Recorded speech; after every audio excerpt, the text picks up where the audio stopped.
Hey, how you doing? It's your girl, Mama Midnight. I'm just talking to y'all while I get ready for work. So let me tell you a little bit about the group, about me, and the purpose of this video. In 2019, my 15-year-old son was shot and killed. And since then, I guess I've been on the road of recovery. I didn't go to grief counseling, which I should have. Because there's a lot of things. I don't know, maybe I should have, but I didn't. I knew that the night he died, that was it for me. You understand me? I knew the night that he died, that was really it for me. So, after we made a small move from Harlem to the Bronx, a few years after that, I just felt like New York wasn't for me anymore. It just really wasn't for me anymore. Excuse me, y'all. I stay at a hotel, so my table a little crowded right now. If you can see it, please don't pay it no mind. Anyway, in 2022, from 2019 to 2022, it was rough. It was rough. Really rough. And anybody's ever been through, if there's an angel mom out there, she knows how rough it is. And if there are some angel moms, I'm talking about if there's an angel mom watching this right now, we all know what that feeling is. However, in 2022, I just couldn't take it in New York no more. And I left when I realized I wasn't really probably supposed to be out there to begin with. I left when I realized that I wasn't going to get nowhere in New York. My last name, New York is it's a place. It's a place I come from, I know how they do out there. So, I wasn't getting nowhere with my last name being what my last name was. Not because of anything else than I have a country last name. My folks are from the country, and you can tell it by the last name. Anybody walking around in New York with that last name? It wasn't a New York name. It was a South name, as far as I'm concerned. Now, it might sound ignorant. Don't mean it ain't true. Anyway, so I made that distinction. You understand me? I wasn't going to get nowhere. Now, mind you, I'm going on 50 years old by now.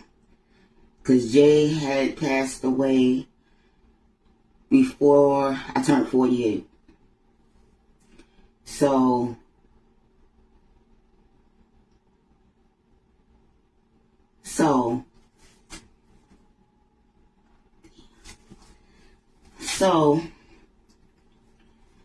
I had decided to leave. I just got tired of it. I couldn't take it no more. Everybody, life goes on. You understand me? And life has to go on, whether you want to deal with it or not.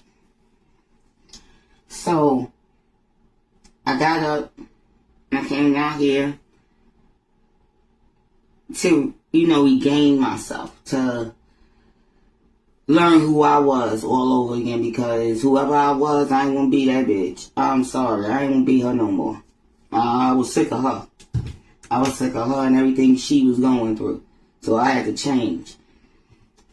And I could have resorted to the whole and stayed there, but that Jeremiah, well, a lot of people didn't know, was the second child I buried.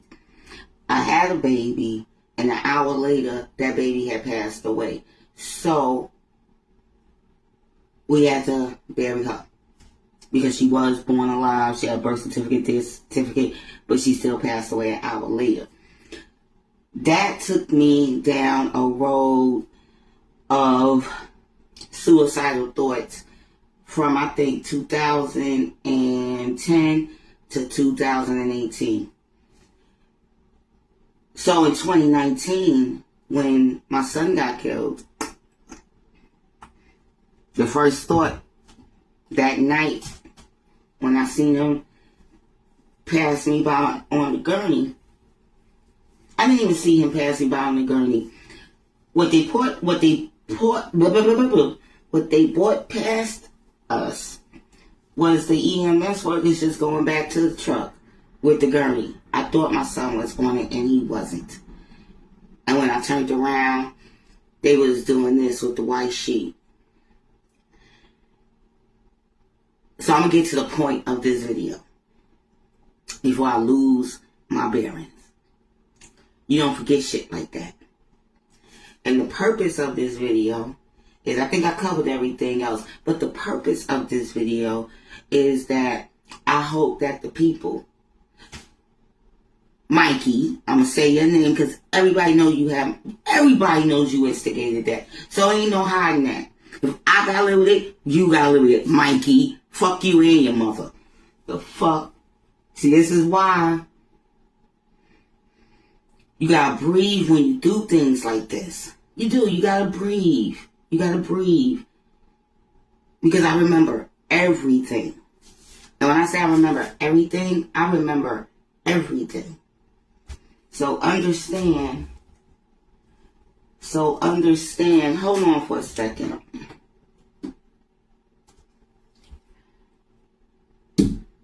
So understand that when I say I'm gonna have to edit this out. Like I said, fuck your mother. I want Mikey and the young man that you claim you didn't know, but somebody saw y'all smoking weed together.